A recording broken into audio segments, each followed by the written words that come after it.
All right, guys, so let's talk about these playing games. You got the Nets and the Cavs tonight at 7, and then you have the Timberwolves and Clippers at 9:30. So let's start with this Nets and Cavs game. Now, it's weird because the Nets are probably one of the best 7 seeds. I know we probably said this last year with the Lakers, but the Nets are probably the best 7 seed we've ever seen. But as far as this game goes, this game on paper looks like the Nets will win by blowout, but this could be a very competitive game. Yes, we all know there's KD and Kyrie on the Brooklyn side, and they're the best two players on the court. I don't think anybody can debate that. But the Cavs, if they can beat them up inside, the Nets are really bad defensively. There's really no other way to put it. They really struggle defensively. So the Cavs just going to have to use Markkanen. Jared Allen is unfortunately out, but Markkanen and Mobley and Kevin Love, they're going to have to get whatever they want and bully these guys inside. That's really the only way the Cavs can win this game. Yes, there is Darius Garland too, but the Cavs' advantage is really on the inside when you look at this matchup. And as far as the Nets, obviously they have two of the best scorers in the game today. And yeah, both of them can just light you up. They can light you up. One can get 50, the other can get 30, and it's really hard to stop both of them, especially when they're on.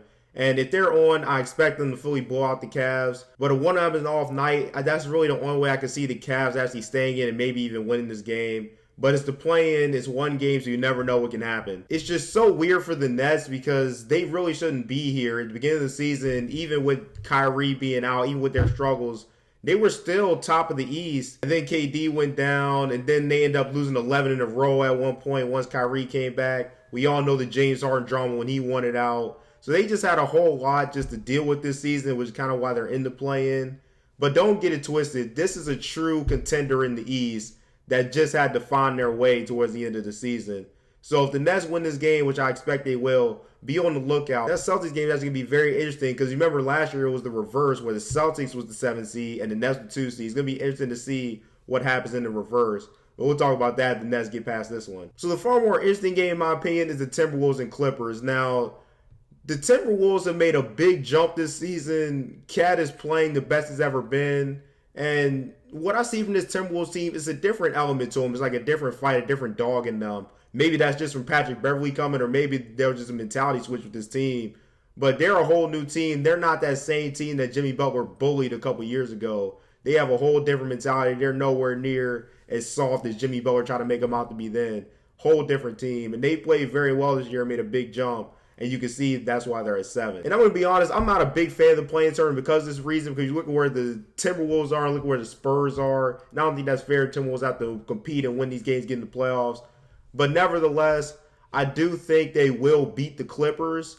Now, the Clippers are in a very interesting spot too because they had Paul George and Kawhi Leonard. Kawhi Leonard was out all of the year, and Paul George missed a whole lot of time too, and he's just coming back. So even though I do like this Clippers team, I do think they will get in as the 8. I don't like them over the Timberwolves because Paul George is just getting back, and they're just getting back acclimated to everything. Even though guys like Reggie Jackson have stepped up and played very well in Paul George's absence. And you got to give Tyronn Lue credit, even with the injuries, he still had his team playing well. And you look at where the Lakers are, where they didn't even make the play-in.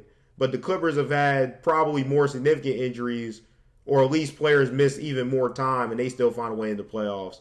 So give Tyronn Lue credit. The Clippers have played well to get to this spot. I don't like them over the Timberwolves, but I do like them over whoever wins the Pelicans-Spurs game. So yeah, that's my preview on these playing games tonight. Either way, it should be very interesting. I'm not a big fan of playing tournament, but I do like the intensity it brings out of the teams trying to get into the playoffs. So yeah, hopefully we'll see some good games tonight, and I'll see you guys next time.